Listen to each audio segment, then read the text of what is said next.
ensinar e desenvolver na criança a afetividade como uma ferramenta para construir bons relacionamentos com os colegas? A palavra-chave é aprendizagem. Aprender. É uma das minhas áreas de interesse que eu venho desenvolvendo nesses anos todos pesquisas, porque é preciso desmistificar a ideia de uma predeterminação no ser humano. Na afetividade, principalmente, porque se fala muito que depende de instinto, de temperamento, de genialidade, ser genioso ou não, mas não é isso. A aprendizagem significa mudar, se movimentar para. Então, é exatamente dentro da esfera da afetividade. Por quê? A afetividade significa que valores são percebidos, porque, eu já falei várias vezes, se dá uma resposta-valor.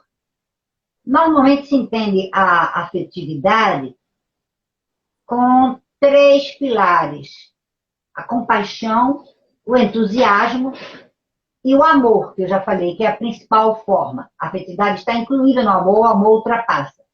Cada uma tem sua propriedade, mas são manifestações afetivas.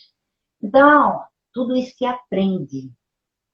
Ao contrário do que se pensa, a criança nasce muito indefesa e equipada com um tipo de forma inicialmente genética, inicialmente fisiológica, de resposta para estímulos, para sobreviver. Então, a criança tem necessidade de ser alimentada, de ser cuidada, não passar frio, não passar calor extremo, ser hidratada e de ser carregada ao colo.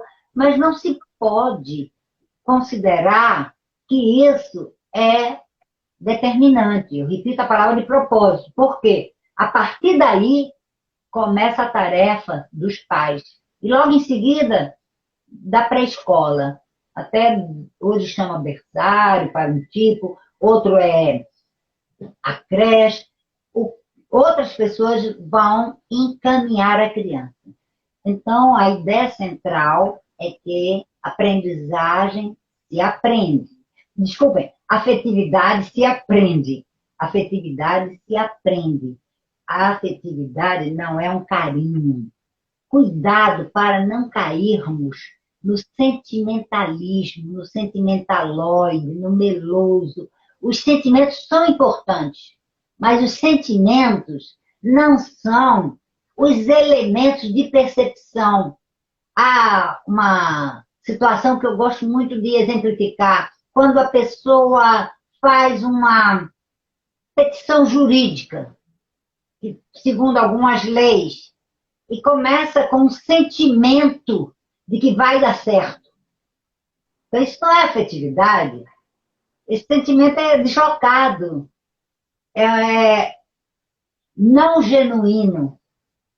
Porque o sentimento genuíno é ligado à verdade da razão, da vontade. A afetividade se aprende. E a criança tem, em primeiro lugar, porque a pergunta foi colocada com como, e eu tenho dificuldade de responder como, porque daria uma receita, mas, enfim, a afetividade começa a ser aprendida pela imitação.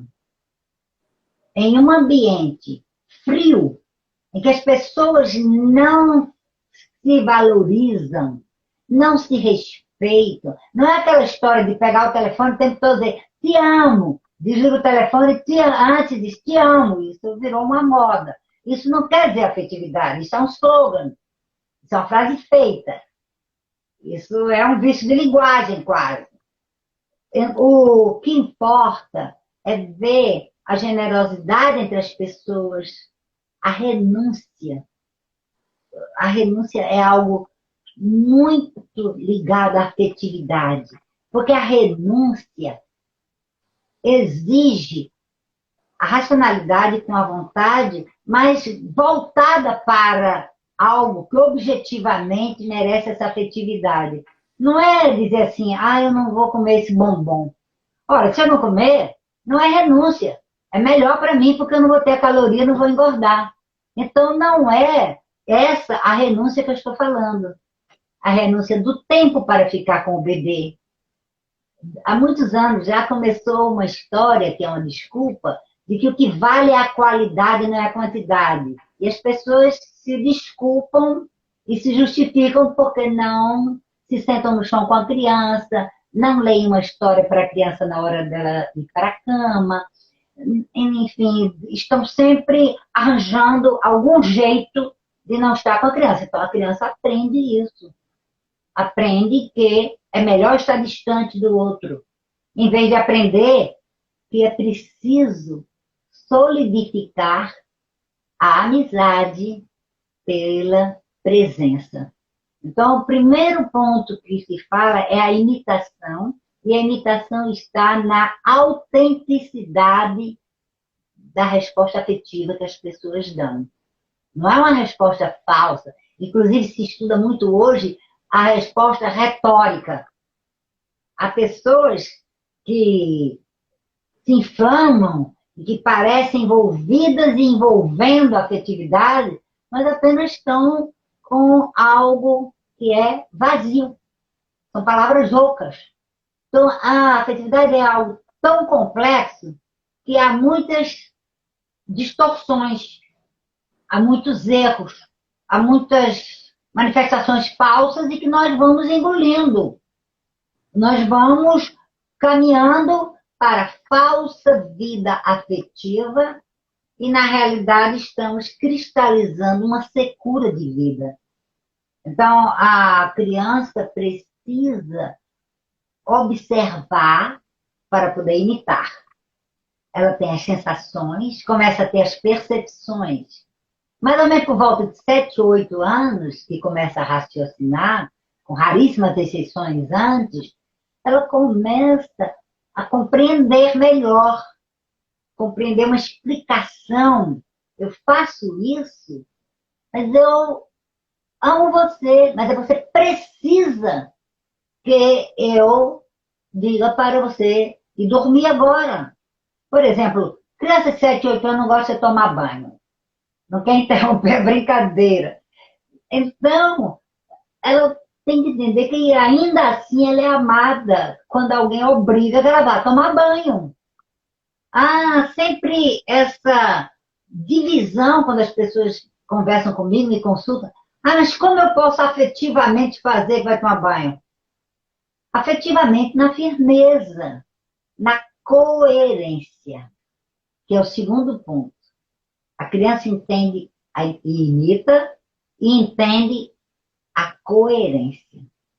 Não é uma coisa que passe despercebida a contradição.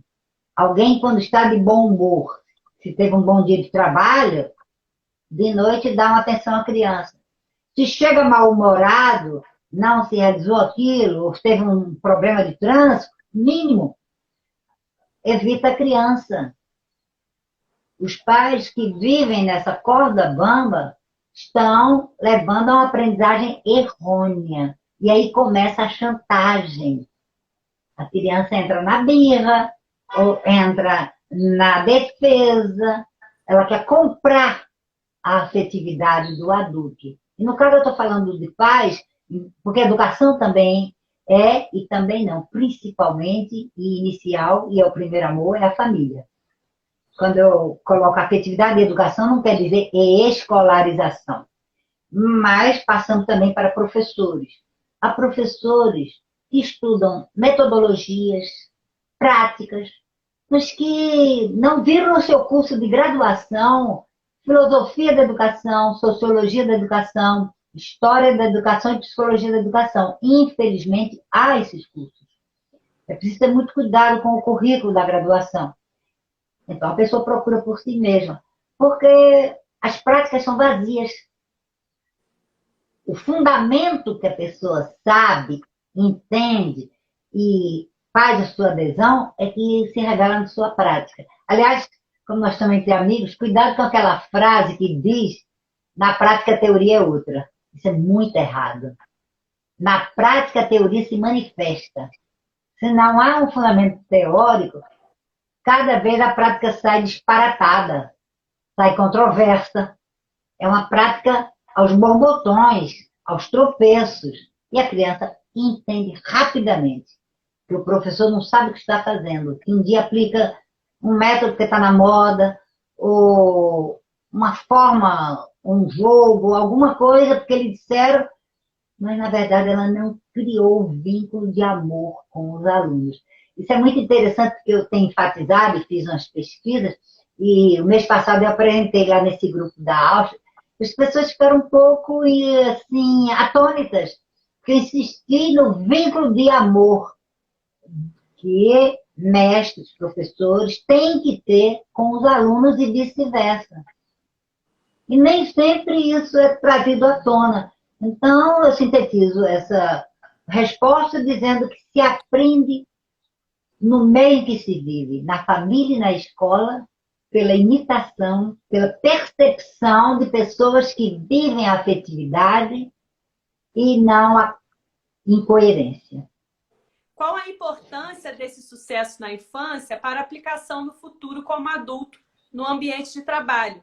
Por exemplo, no relacionamento com colegas no trabalho. Esse ponto é fundamental porque é no final da adolescência, se considera inclusive que saiu da adolescência, quando o jovem adulto estabelece, entre outras coisas, uma escala de valores. E essa escala de valores mostra o que é mais importante. Os valores afetivos são mais importantes do que os valores materiais. Os valores afetivos são dependentes das virtudes, portanto, os valores afetivos são dependentes dos mais altos valores, que são os valores morais, que englobam todas as virtudes. Então, nessa pergunta, eu posso modificar a palavra relacionamento para amizade no trabalho. Porque relacionamento é mais superficial, é mais oficial. Um sujeito vai trabalhar normalmente quando termina a adolescência. É um jovem adulto. Já deve ter a consciência de si mesmo. Uma consciência reta, construída na base dos valores, e tem essa subjetividade que nós chamamos como um construto mais forte, mais amplo do que personalidade, porque a palavra personalidade, eu já falei várias vezes, vem de máscara e depois foi apropriada pela psicologia e pela psicanálise com um sentido muito reduzido. Então, filosoficamente, nós chamamos a subjetividade, quer dizer, o eu total, pleno, com cognição, com cidadania, afetividade, todos esses aspectos, habilidades, competências, todas as aprendizagens que realizou, a experiência e como o sujeito vê tudo isso. Ele mergulha em si mesmo, olha e vê a sua subjetividade. Se ele não estiver bem construído, será um desastre o trabalho. Então, é muito importante a afetividade real. Não é uma falsa ou apenas um verniz para iludir, porque isso racha e quebra depois que perde a primeira cerimônia. Então, o sujeito começa no ambiente de trabalho, com alguma cerimônia, depois começa a fazer algo errado, começa a não acatar o superior. Isso é afetividade, porque há um objeto, não existe afetividade sem substância. Esse é um ponto, talvez eu não tenha dito exatamente essa frase, mas que desde o primeiro momento que nós estamos em encontros, precisa ser dita. A afetividade é objetiva. Há uma substância, não é o meu eu. Não posso pular por cima dela, não posso ultrapassá-la, essa substância, e olhar para minhas metas, meus fins, meus objetivos. Qual é a substância da afetividade no trabalho? É uma equipe. Então, aí já se vê o bem comum. Todos estão empenhados, se é numa escola, professores, coordenadores, orientadores, diretores, faxineiros, qualquer pessoa na escola está ali para o bem do aluno. Então, o relacionamento entre essas pessoas está calcado na pessoa dos alunos. Em cada pessoa em particular, porque não há coletivo. Ser humano não se encaixa em nenhum coletivo. Cardume é para peixes, mas pessoa não tem coletivo. Então, é muito importante que haja essa linha de pensamento da afetividade. E eu vou dar um exemplo que a Bruna corta se eu já disse na live, mas a Bruna sabe porque eu já disse numa aula, porque aconteceu recentemente. E vocês vejam como foi distorcido. Saiu na primeira página do jornal O Globo a foto de um menino de 18 anos, com o rosto transtornado de raiva, dizendo que era aluno do Colégio São Bento. Em vez de ser alegre, feliz e agradecido porque alguém pagou para ele estudar lá e ele passou no Enem, ele reclamou porque o funcionário mandou ele cortar as trancinhas. E o funcionário disse que era a regra da escola. Mas ele põe no jornal e o jornalista embarca nisso sem procurar saber a verdade, dizendo que era um preconceito, dizendo que era porque ele era negro. Todos nós sabemos que dress code, critérios, que isso existe. Então, no Colégio São Bento, um menino não pode ir com o cabelo, vamos supor, que se chamava antigamente, príncipe valente, que cobria a orelha retinho. Tem que ser um corte que rodeia a orelha. Se for em cachos e começar a crescer para os lados, também tem. Eu tenho exemplos em todas as épocas, conheço São Bento há muitos anos, recente, um pouco mais atrás, de aviso na sexta-feira, não volta na segunda-feira se não cortar os cachos. E o sujeito vai no sábado e corta e o chão do barbeiro fica cheio de cachos. E ele não disse que era porque era branco que o colégio mandou fazer isso. Então, qual é a afetividade aí? Por que esse exemplo? Porque não houve agressão, não houve falta de afetividade. O rapaz é um adolescente, mas ele foi manipulado por alguém para chegar até essa nota no jornal. Porque hoje está tudo distorcido. Se alguém tivesse explicado depois, o próprio funcionário explicou, ele não aceitou. Porque ele se sentiu agredido, porque existe toda uma ideologia de que qualquer coisa que passa com a pessoa é uma perseguição à pessoa, seja do que for, o tipo que for, se for mulher, ou se for qualquer etnia. Então, a afetividade ali está na chamada de atenção para que ele cumpra um regulamento, ou se não, saia do colégio. Ninguém é obrigado a estar nesse ambiente de trabalho, voltando à pergunta, ou numa escola. Se eu estou num ambiente de trabalho, eu vejo os meus colegas, os meus chefes, e há um relacionamento de respeito. E nessa conversa, eu vou dizer a vocês uma coisa muito engraçada. Eu sou professora titular, sou a mais antiga da Faculdade de Educação, em tempo de concurso, que eu fiz em 95. Sou a mais velha em idade e tenho a maior titulação. O meu chefe tem 30 e poucos anos. No dia que ele foi passar slide para mim, porque ele é um rapaz ótimo, aí as pessoas perguntaram assim, pode pedir aquele rapazinho para tirar uma foto? Eu digo, aquele rapazinho é meu chefe. Então, eu respeito. Ele viu que não tinha ninguém, nenhum funcionário apareceu, ele teve essa disponibilidade. Eu estava fazendo a palestra. Entende? Ali, no meu programa de pós-graduação, a minha coordenadora foi minha aluna na graduação. E há várias colegas que foram minhas alunas na graduação ou na pós. Agora são minhas chefes. Eu não posso passar por cima. Eu tenho que me dirigir a elas numa certa forma. Aos meus colegas, vamos dizer, horizontalmente, também com respeito, compaixão, entusiasmo e amor. Então, eu estou sendo afetiva, sem ficar eu te amo, sem ficar fazendo coraçãozinho com a mão, essas coisas ridículas que vocês veem por aí. Então, a minha afetividade é prestar serviço. É muito interessante porque eu tenho que mandar um e-mail toda vez que eu tenho uma produção. E eu faço um print das minhas reuniões no exterior e mando. Aí eu mandei para minha chefe, minha coordenadora da pós-graduação, cheia de entusiasmo, porque aquilo, perante a CAPES, é importante. Então, a minha relação de trabalho é uma relação de bem comum. O programa é o melhor do Brasil, que é a nota mais alta. Mas, de 4 em 4 anos, ele é avaliado e a gente cai. Tem que ficar na produtividade com amizade. É muito importante isso. Eu posso dar o exemplo dos lugares que eu trabalho, escolas, eu dou palestras, eu já fui professora. Eu fui professora de escola.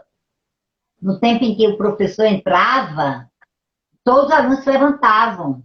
É o que hoje é 6ª, 7ª e 8ª série, antigo ginásio.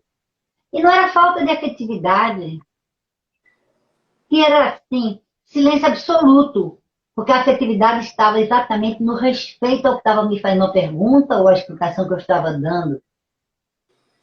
Entendeu? É esse sentido que precisa ser bem esclarecido. Tanto assim que eu dei, e naquele tempo se chamava Subir com a Turma. Eu dei às mesmas alunas 3 anos seguidos. E saí de Recife na semana final, em dezembro. E elas fizeram uma festa no pátio da escola, do colégio lá, e com muita gratidão. Porque elas começaram a entender. Eu posso até escrever a partir disso, porque no começo elas tinham muita dificuldade.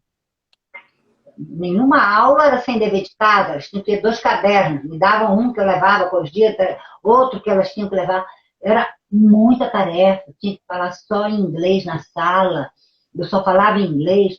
Era uma coisa muito séria. No segundo ano, que era o 7º, elas já estavam aceitando, e no último ano viram que aquilo era melhor para elas. Então, essa é a ideia. Eu quero o melhor para você. Nisso eu manifesto objetivamente a minha afetividade nos valores. E é o valor do serviço. A minha mãe, desde pequena, me ensinou que quem não vive para servir, não serve para viver. Então, se eu quero viver, eu tenho que servir. Mas não é tenho kantiano, não é uma lógica do dever, não é uma filosofia do dever, é uma filosofia do amor. Eu interiorizei que servir me dá alegria, me dá felicidade, porque o outro é mais importante que eu. Então, essa é a ideia do ambiente de trabalho. Evidentemente, as pessoas chegam de fontes diversas, níveis de escolarização, às vezes o mesmo diploma, mas fontes tão opostas, cheias de ideologia, toda essa publicidade, toda essa propaganda no sentido real da palavra propaganda, que é fazer a cabeça. E aí, claro que há arestas. Há muitas dificuldades e conflitos. Eu não estou dizendo que é fácil. Há disputas, há competições. E isso tudo tem que ser levado com bastante honestidade. Porque honestidade não é só roubar um lápis do colega ou trazer um giz da escola. São 2 formas que a criança faz que são erradíssimas. Mas a honestidade de postura com o colega de trabalho, a gentileza, todas as ideias de prudência. Claro que nós não somos perfeitos. Quando eu falo isso, eu não quero dizer que eu acerto toda vez. Nós falamos em tentativas. A intenção. O ser humano é marcado pela intencionalidade. Aliás, é outro provérbio errado, que o inferno está cheio de boas intenções. Não, as boas intenções é que valem. Algumas nós conseguimos colocar em prática e outras não. Mas as boas intenções são um ponto de... Você vai para uma reunião no departamento, na escola, você tem uma reunião familiar, um almoço de sábado, aberto. O que é que vai acontecer? Não sei, tem brigas, tem discussões, mas isso não é problema. Retomamos o diálogo. Ninguém precisa ficar ressentido, nem com rancor, nem marcado. Porque no dia seguinte, somos todas aquelas mesmas pessoas. Voltando ao exemplo, ou na família ou no ambiente de trabalho. Ou você vai pedir demissão. Nesses anos todos na Universidade Federal, eu já vi, pelo menos eu me lembro agora, de um professor que pediu aposentadoria antecipadamente, com um prejuízo enorme, porque entrou em choque, em conflito que ele achou que era muito sério com a diretora da época. Entenderam? Um colega meu disse, eu não vou mais trabalhar aqui. Quer dizer, foi intempestivo. Alguém diz, ele teve a coragem de fazer isso. Não, cuidado que a palavra coragem é outra. A virtude da coragem é exatamente não ser intempestivo, é aguentar. Até aguentar no bom sentido, é permanecer, é ser fiel. Fiel aos alunos, no caso aí eu só posso dar exemplo mais do meu ambiente de trabalho, que é a minha experiência. Mas se for numa loja, numa empresa, num escritório, numa clínica médica, o que for, é preciso ter respeito, reverência, que é uma coisa que nós trabalhamos sempre. Foi uma das minhas exposições também nesse grupo lá da Alta sobre o que é reverência. Quase ninguém reverencia mais nada. Tudo virou banal. A baratização de tudo. Você olha para a floresta, você olha para o Cristo, você mora aqui, não imagina a beleza dessa cidade mais, não é possível. Você vai no Atlético do Flamengo, vendo 5 horas da tarde, eu ia para minha aula de alemão, cada vez eu via no ônibus o pão de açúcar, se ele estava ficando mais cor-de-rosa, mais cinzento, porque era quase o pôr do sol. Eu ficava olhando na janela do ônibus como era que aquela pedra refletia e respondia e me devolvia o meu olhar. Então, tudo isso é muito importante. Não vai com raiva porque está dentro de um ônibus, porque era muito longe a aula. Mas aí eu queria ir. Então, o que adianta? Reclamar, achar que era cansativo. Valeu muito. Eu, semana passada, liguei para uma das minhas professoras de alemão para agradecer, porque eu participo desses grupos e só é possível por ela e por outras pessoas do Instituto Goethe. Então, é muito sério também, aí eu já falei essa palavra, é ser reconhecido, é o agradecimento. No ambiente de trabalho, todos os dias nós temos algo a agradecer aos colegas. Uma mínima coisa. Eu me lembro que era o início de 96, eu estava na universidade, essa professora já se aposentou, não queria se aposentar, mas foi compulsória, muito boa, e ela era minha chefe de departamento. E ela falou assim, eu tenho que tirar um xerox aqui. Ela me contou isso recentemente, eu nem me lembrava. Eu disse, não se incomode, eu desço aí. O xerox era no tempo. E nossa sala de primeiro andar, em cima da comunicação. Eu desço, tiro e volto. Ela disse que aquilo marcou tanto, porque ela não imaginava que uma colega, embora ela fosse minha chefe, mas nesse plano eu não tinha obrigação, eu não tinha que fazer um xerox para uma chefe. Eu fui e fiz o xerox, não custou nada. Foi bom até para minha respiração, para meu exercício, subir e descer a escada. Então, é importante ver no ambiente de trabalho esse estado de disponibilidade. Porque o que nós vemos são pessoas cansadas, irritadas, trancadas. E lembrar sempre, se alguém falou um palavrão, se alguém fez alguma coisa, não foi pessoal para você. O problema está nele com alguma outra coisa no outro lugar, com alguma outra pessoa. Você foi o amparo, a tela que recebeu aquele bombardeio na hora. Mas isso não deve grudar, porque isso se estuda desde todo sempre. São formas de manifestação que às vezes estouram na pessoa errada. Não é nada de pessoal. Então, uma das coisas mais importantes para essas relações de ambiente de trabalho é jamais levar alguma coisa como pessoal. Ah, estão fazendo isso? Ah, se eu não consigo isso, não sei o quê. Não, não é um plano pessoal, não é contra mim, não é por mim.